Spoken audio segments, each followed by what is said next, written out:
আজিজিয়া দারুল উলুম দেওবন্দ মুন্সিগঞ্জ মাদ্রাসার সম্মানিত মুশরিফে আলা ইফতা বিভাগ, বিশিষ্ট আরবি ভাষাবিদ, লেখক ও গবেষক মুফতি সাইদ আহমদ খান নদভী হাফিজাহুল্লাহ উস্তাদকে তার গুরুত্বপূর্ণ আলোচনা নিয়ে আসার জন্য অনুরোধ জানাচ্ছি।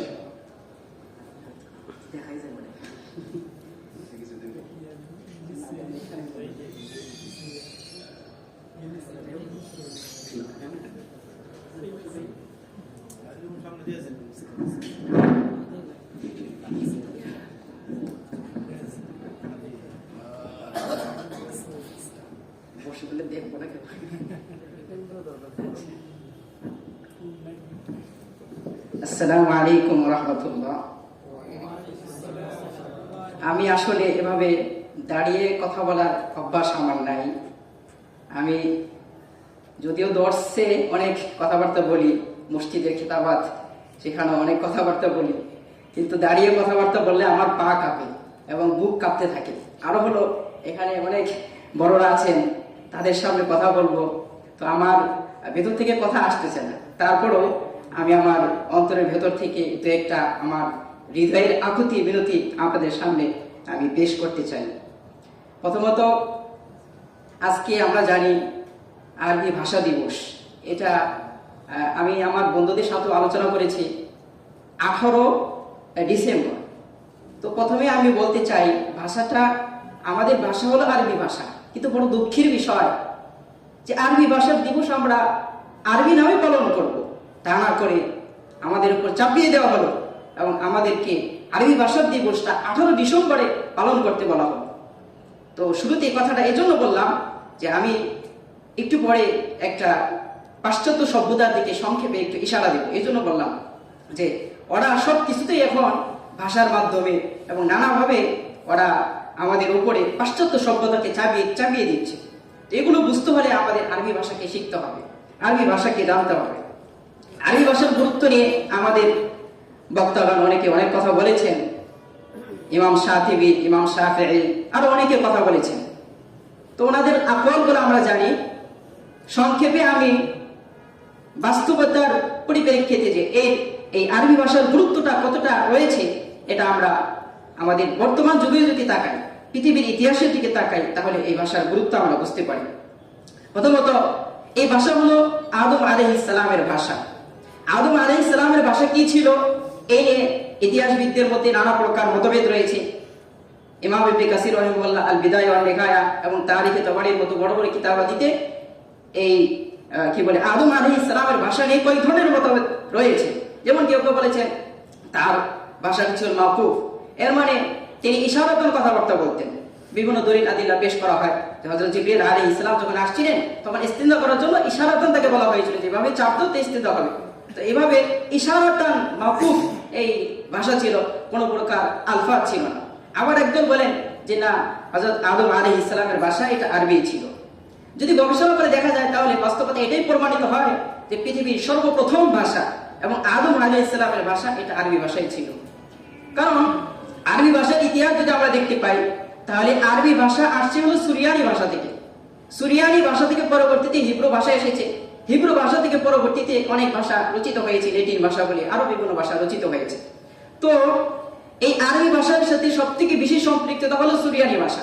এবং ইতিহাসের বিভিন্ন কিতাবাদিতে ইমাম ইবনে কাসির সহ অনেকে বলেছেন যে আদম আলাইহিস সালাম সুরিয়ানি ভাষায় কথাবার্তা বলতেন। তাহলে সুরিয়ানি ভাষা আর আরবি ভাষার সাথে বিশাল একটা সম্পর্ক। তো সেই হিসেবে বলা যায় প্রথম মানুষের যে ভাষা আরবি ভাষা ছিল, তাহলে এটা অবশ্যই আদম আলাইহিস সালামের ভাষাটা আরবি ভাষা। তো পৃথিবীর সর্বপ্রথম ভাষা এটা আরবি ভাষাই হবে। তো এরপরে হিব্রু ভাষা যেটা, এর থেকে ল্যাটিন ভাষা এসেছে। এই জন্য আমরা দেখতে পাই হিব্রু ভাষার সাথে আরবি ভাষার বিশাল একটা সম্পর্ক, ইংরেজির সাথে আরবি ভাষার বিশাল একটা সম্পর্ক।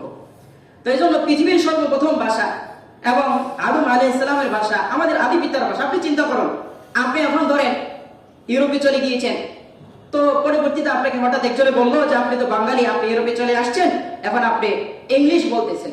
আপনার আদি পুরুষের ভাষা ছিল বাংলা ভাষা, তো আপনি বাংলা ভাষা জানেন না কেন? তখন আপনার ভেতরে একটা গায়রাত লাগবে, আত্মমর্যাদা হবে যে আরে ভাই, আমার পূর্বপুরুষ তো বাঙালি ছিল, তাহলে অবশ্যই আমার বাংলা ভাষা জানা দরকার। তো আমাদের পূর্বপুরুষ হযরত আদম আলাইহিস সালাম, তার ভাষাটা অবশ্যই আমাদের আরবি ভাষা যদি হয়ে থাকে, তাহলে আরবি ভাষা শেখা এটা আমাদের পূর্বপুরুষের ঐতিহ্য। এজন্য এদিকে ইসলামরা এখানেও প্রচার করতে চায়, নানাভাবে ইস্কাল করতে চায়, যেন এটা প্রমাণ করতে পারে যে আদম আলাইহিস সালামের ভাষা আরবি ছিল না, তার ভাষা ইশারাতন ছিল। এই মতকে ইউরোপ আমেরিকার অনেক মতাদর্শবিদরা তারা এটাকে এই প্রাধান্য দিতে চায়। কিন্তু মুহাদ্দিসিন ইকরাম এবং তারিখবিদ যারা রয়েছেন তারা আদম আলাইহিস সালামের ভাষা যে আরবি ছিল এটাকে প্রমাণ করেছেন। এরপরে দ্বিতীয় পয়েন্টে আরবি ভাষার গুরুত্ব।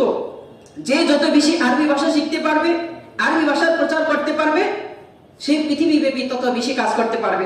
এর প্রমাণ আমরা ইতিহাস থেকে পাই।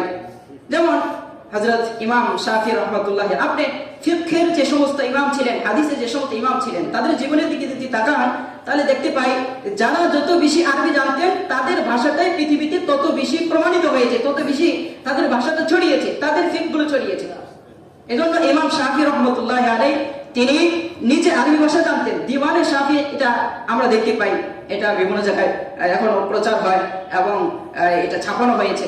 তো ইমাম শাফি রহমতুল্লাহ আলাইহি নিজে আরবি ভাষা জানতেন, এজন্য তার ফিকটা সবথেকে বেশি প্রচারিত হয়েছে। এরপর ইমাম মুহাম্মদ রহমতুল্লাহ আলাইহি কান আফসাহুল আরব, তিনি আরবের মধ্যে সবথেকে বেশি ফাসিহ ছিলেন। তো ইমাম মুহাম্মদ রহমতুল্লাহ, এখানে একটা সংক্ষেপে একটা কথা বলি, আমাদের ইমাম শাফি, আমাদের ইমাম আবু হানিফা রহমতুল্লাহ আলাইহি আর তার যে সমস্ত শাগির্দ ছিলেন, ইমাম আবু ইউসুফ রহমতুল্লাহ আলাইহি, ইমাম জুফর রহমতুল্লাহ আলাইহি, ইমাম আবু ইউসুফ রহমতুল্লাহ আলাইহি, এই সমস্ত শাগির্দদের মধ্যে ইমাম আবু হানিফা রাহিমাহুল্লাহর ইলমগুলো তার মাধ্যমে ছড়াইছে বেশি, যে আরবি ভাষা জেনেছে। এবং আরবি ভাষার ক্ষেত্রে সবথেকে বেশি ফাসিহ যে ছিল, তার মাধ্যমে ইমাম আবু হানিফার ইলমগুলো ছড়াইছে। তাহলে বোঝা গেল আপনার ফিকহ যদি জানতে হয়, ফিকহ যদি প্রচার করতে হয়, হাদিস যদি প্রচার করতে হয়, তাহলে অবশ্যই আপনার আরবি ভাষা জানা লাগবে। এটা হলো কদিম ইতিহাস। আরো এরকম হাজারো ইতিহাস আছে। ইবনে তাইমিয়া রাহিমাহুল্লাহ বলেন, আরো যত বড় বড় লেখক যে যত বেশি আরবি ভাষা জানতো তার ইলমগুলো বিশ্বব্যাপী তত বেশি প্রচারিত হয়েছে।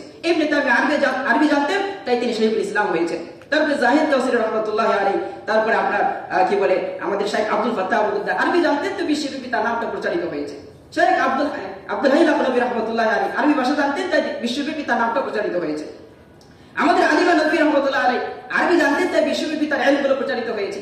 আমাদের বর্তমান যুগে যিনি বিশ্বব্যাপী ইলম প্রচার করে বেড়াচ্ছেন, ফিকহ এবং ইলম প্রচার করে বেড়াচ্ছেন, আল্লামা মুফতি তাকি উসমানী, আমরা জানি যে তিনি 2 বছর আরবি ভাষা পড়েছেন, আরবি ভাষা পড়েছেন, লিসান করেছেন। এরপরে উনি যখন লেখা শুরু করেছেন তখন তার ইলমের মধ্যে একটা নতুনত্ব এসেছে, একটা অভিনবত্ব এসেছে, একটা সৌন্দর্য এসেছে। এজন্য পৃথিবীর মধ্যে সব থেকে বেশি তার কথাগুলো মানুষ কবুল করেছে, আরো বিশ্বের মানুষ কবুল করেছে।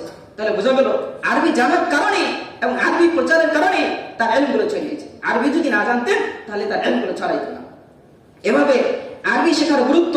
আমরা আরবি কেন শিখব? আরবি শেখা প্রথমত আমরা জানি কোরআনের ভাষা, আরবি ভাষা কোরআনের ভাষা আরবি, তাই আরবি ভাষা শিখতে হবে, এটা সহজ কথা। এরপরে দ্বিতীয় কথা হলো, আমি সংক্ষেপে আমার কথা শেষ করব। এখানে গুরুত্বপূর্ণ একটি পয়েন্ট হলো, আমরা যদি আরবির পরিবেশ তৈরি করতে পারি তাহলে বিশ্বব্যাপী আমরা আবার নতুন রেনেসাঁ, নতুন খেলাফতের যুগ এবং নতুন বিশ্বময় ইসলামী পরিবেশ তৈরি করতে হলে আমাদেরকে আরবি পরিবেশ তৈরি করতে হবে। আমাদের শামসুল হক ফরিদপুর রহমতুল্লাহ আলাইহি তিনি একটা উদ্যোগ নিয়েছিলেন যে বাংলা ভাষার এই যে শব্দ, এই শব্দগুলো আরবি হরফে হবে। আমি সংক্ষেপে অল্প একটু কথা বলি। তুর্কি খেলাফত একটা সময় তাদের অক্ষরগুলো আরবি হরফে ছিল। এই জন্য তুর্কি খেলাফতের সেই যুগটা এরকম ছিল যে তাদের প্রতিটা জনগণ আরবি ভাষা পড়তে পারতো, আরবি ভাষা বুঝতে পারতো। এই যেমন জেনিসারি বাহিনী, এটা মূলত জান নেসার থেকে, ফার্সি শব্দ থেকে জেনিসারি আসছে। এরকম হাজারো শব্দ আছে যেগুলো আরবি থেকে এই ফার্সি বলেন আরবি ভাষায় এইগুলো রূপান্তরিত হয়েছে। আমরা বলি না বাইতে যাবো, বাইতে এই শব্দের অর্থ বাইতুন মানে ঘর, সেখান থেকে এসেছে। তো মোট কথা, এই ইউরোপীয় সভ্যতা আমাদের বর্তমানে বিশ্বব্যাপী যেভাবে প্রচার করছে, আমাদেরকে আক্রমণ করতেছে, এই আক্রমণের বিরুদ্ধে আমরা যদি রুখতে চাই তাহলে অবশ্যই আমাদেরকে আরবি ভাষা শিখতে হবে। তো এই যে তুর্কি সভ্যতা, তাদের প্রথমে আরবি ভাষা ছিল, আরবি অক্ষর ছিল, এই জন্য তারা তাদের সভ্যতাটা আরবের মতো ছিল। আর এখন তাদের ভাষাগুলো ইংলিশের মতো হয়ে গিয়েছে, ল্যাটিনের মতো হয়ে গিয়েছে। এখন তাদের সভ্যতাও ল্যাটিনের মতো হয়ে গিয়েছে, ইউরোপের মতো হয়ে গিয়েছে। মোট কথা, আমাদের দেশে দেশে সবখানেই যদি আমরা আরবি ভাষার প্রচার করতে পারি, যেমন আমরা নিজেরা লাভবান হব এবং বিশ্বব্যাপী ইসলামের একটা পরিবেশ আরবি ভাষার মাধ্যমে পয়দা হবে। আল্লাহ তাআলা আমাদেরকে এই ভাষার গুরুত্ব বুঝার তৌফিক দান করুন। আর অনেক কথা ছিল, বলতে পারতেছি না। আল্লাহ তাআলা যদি আরেকটি তৌফিক দান করে সেদিন ইনশাআল্লাহ বলবো। ওয়া আখিরু দাওয়ানা আলহামদুলিল্লাহি রাব্বিল আলামিন।